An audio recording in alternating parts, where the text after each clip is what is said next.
Today I'm going to try and save myself a few bob by making some of these Loconet cables. How hard can that be?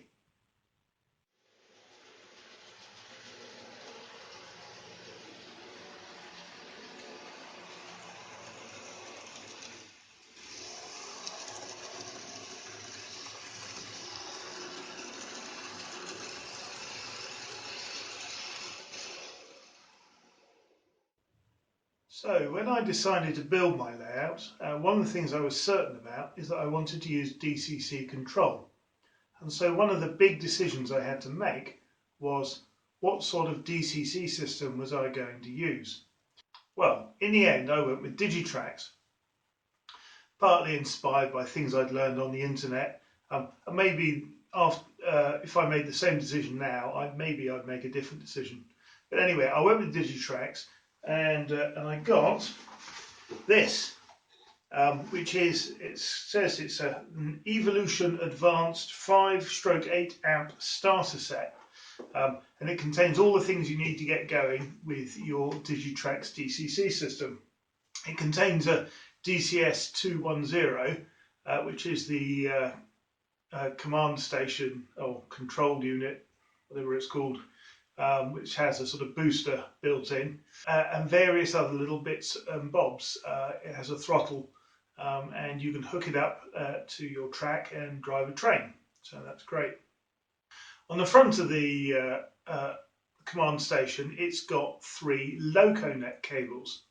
Now Loconet is a feedback bus, or a sort of model railway networking standard that was developed by Digitrax, and it's been adopted by several other manufacturers as well. In particular, Digikeijs supports Loconet, and I'm sure there are a few others as well. So in order to link up your various devices that are going to form part of your control system, you need some sort of cabling. And the sort of cable you need is a cable called a Loconet cable. Now, as luck would have it, Loconet cables aren't particularly like anything else that easily comes to hand. It's got its own wiring standard, and in particular it uses cables that have 6 conductors, and on the end of the cables you have plugs that have 6 pins or 6 connections. In fact, the type of the plug is what's called an RJ12. There's lots of different sort of standards for these types of plugs that go on the end of cables. You're probably familiar with what's called an RJ45. That's a connector with 8 conductors and 8 pins. And in fact, it's what you have on the end of your standard network cable or Ethernet cable. There's also RJ11, which I think has 4 conductors and 4 pins, and that's generally used for telephone systems. But RJ12 has 6 conductors and 6 pins. So in order to make a Loconet cable, what you need to do is to get a piece of wire that's got 6 connectors or 6 conductors in it, and stick an RJ12 plug on either end. And if you get all the conductors in the right order, then with any luck you end up with a Loconet cable that works. So it turns out I've acquired all the things I need to be able to make my own Loconet cables. You can buy Loconet cables on eBay or whatever, but they're never going to be quite the right length that you want for your layout, and it's obviously going to be more expensive than making your own in the long run. So let's have a look at the things that I've acquired in order to make my Loconet cables.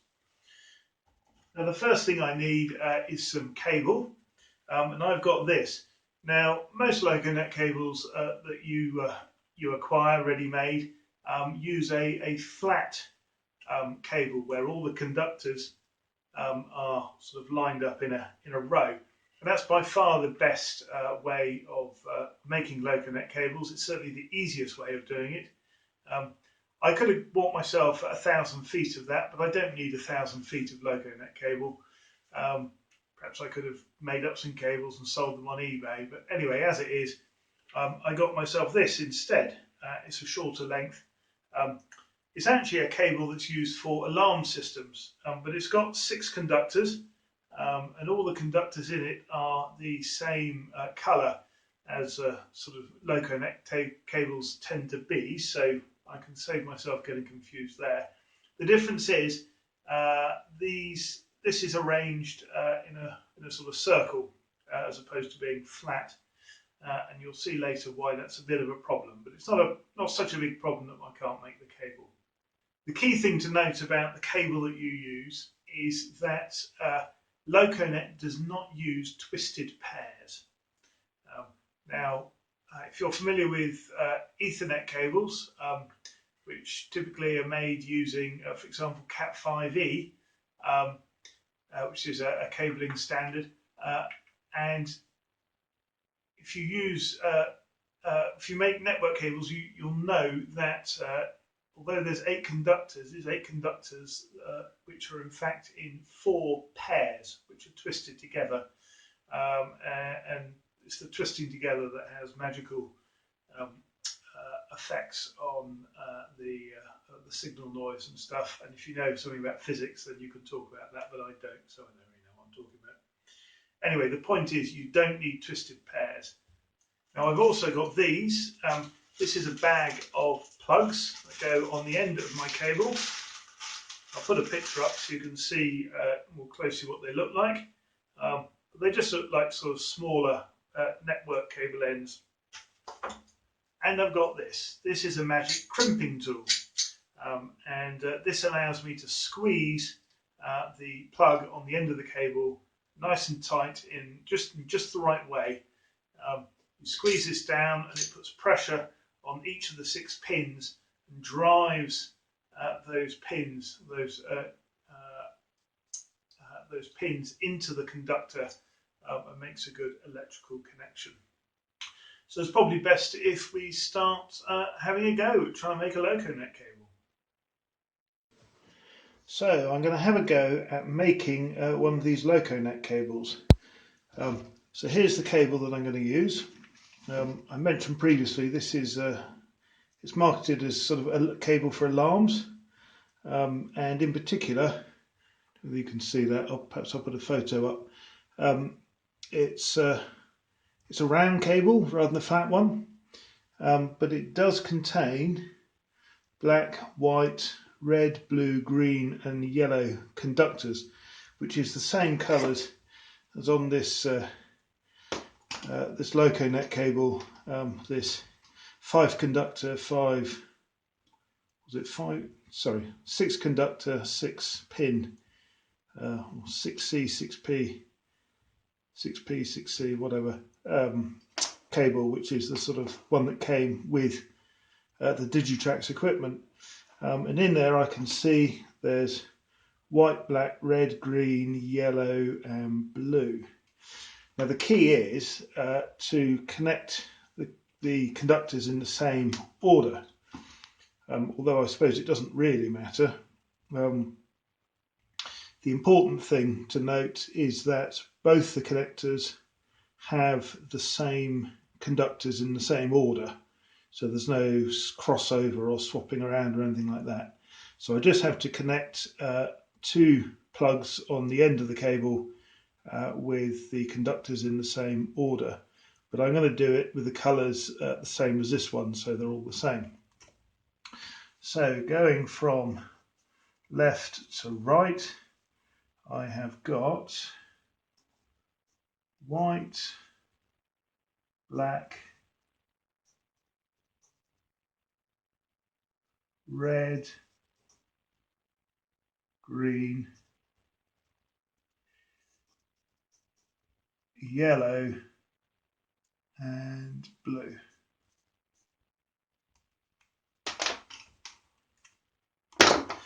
Okay, now in order to make the cable I'm going to be using this tool.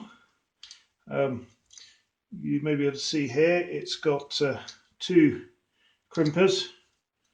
Let me show you that, and it says there 8p, 8 for 8 pin, so that'd be an RJ45. 6p for 6 pin, that's the one we're going to use, that's for RJ12. And on the other side here it says 4p for 4 pin, so I could do an RJ11 plug on there.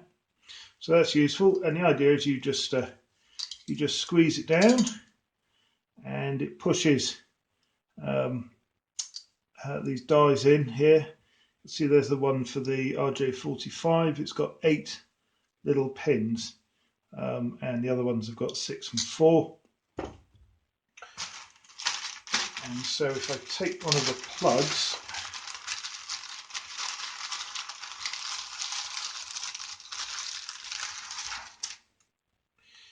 you may be able to see there, this one has 6 connectors, and when you close the crimper down, those 6 little pins will push each of those connectors in, and they will stab into the coloured conductors which I've pushed all the way into the mechanism. Now you can see why it works better with flat cables, because the size of the thing is sort of designed to take a flat cable, but it is possible to do this with the round cables. So I had to prepare the cable, put this in there like that, squeeze it down, and that will clamp the pins into the conductors, and then we're good to go. Now another feature of this tool is it has some knives here for cutting, and I think one of them, that one, there you go, the 2 knives don't quite meet. There you go. So if you've got a flat cable, you just put it in, close it up, pull it off, and that will remove the outer sheathing. And on this side it has a nice little cut all the way through, so I can cut the cable flush. There you go. I don't think this sort of stripping tool will work very well for the round cable though, so I might have to do that the hard way with a scalpel. So let me have a go.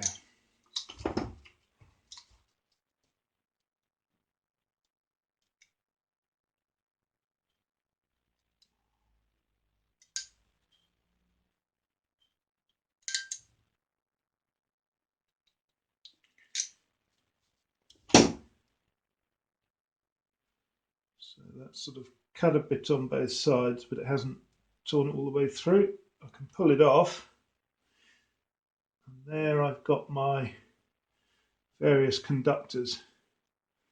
Hopefully you can see those.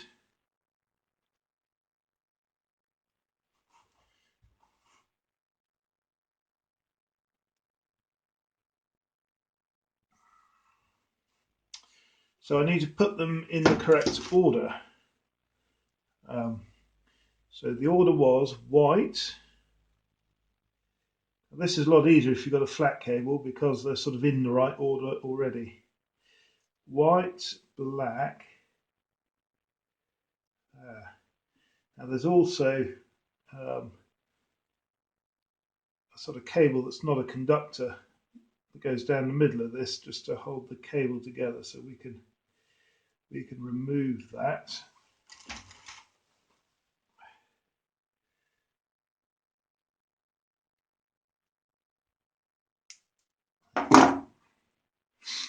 So white, black, red, green, red and green, yellow, blue. So I'll pull the blue over there.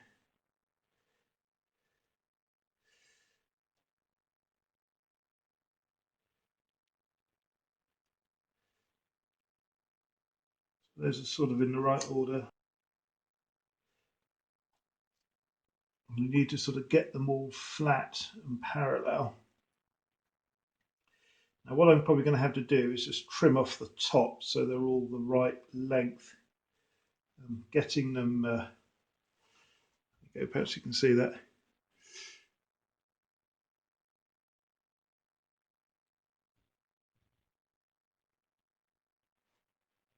Getting them all to be the right length is a bit tricky. So this is the difficult bit, and it's a lot easier if you've got a flat cable. There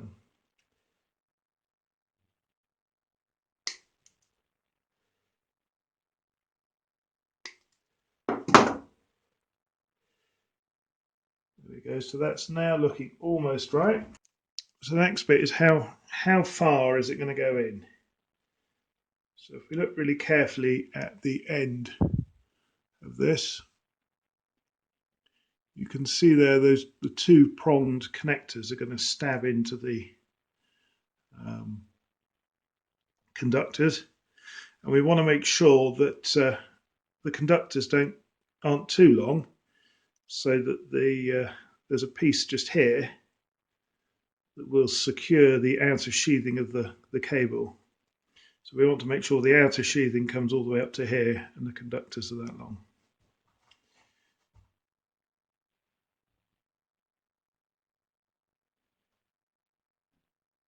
So I think it maybe ought to be a tiny bit shorter.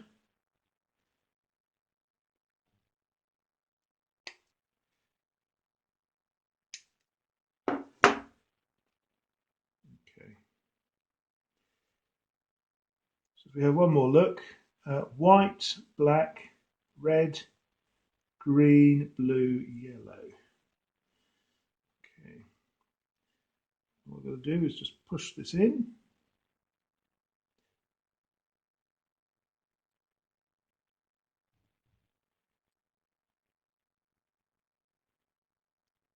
And if I'm lucky, they'll all go into the right channels and they'll be held in place right underneath the connector pins. So before I crimp it down, I need to sort of look really carefully to make sure they're all in the right place.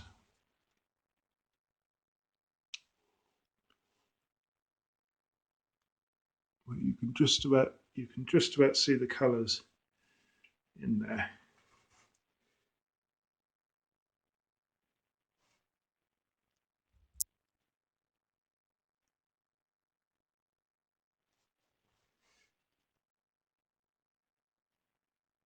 So, white, black, red, green, blue, and yellow.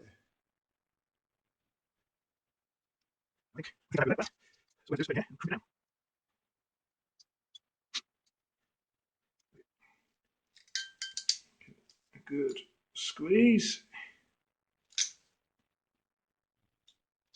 And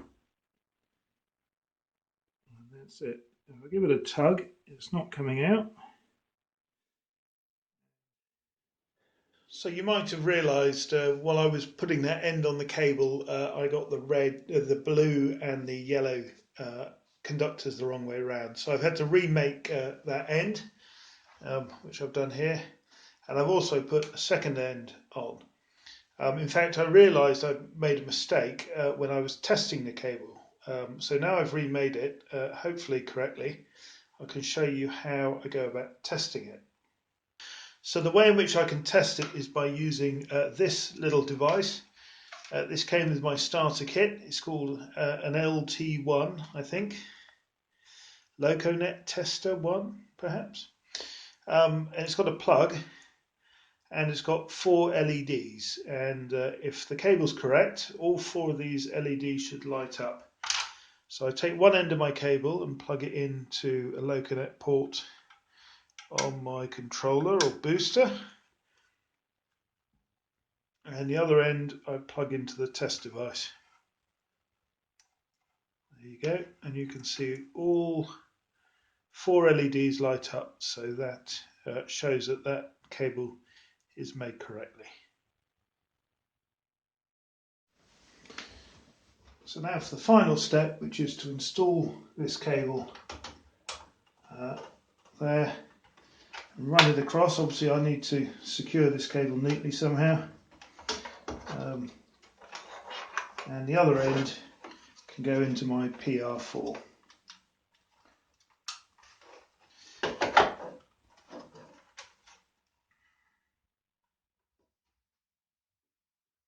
So there we go, so that's that short video this time, me making a bit of a mess of crimping up a Loconet cable, but we got there in the end.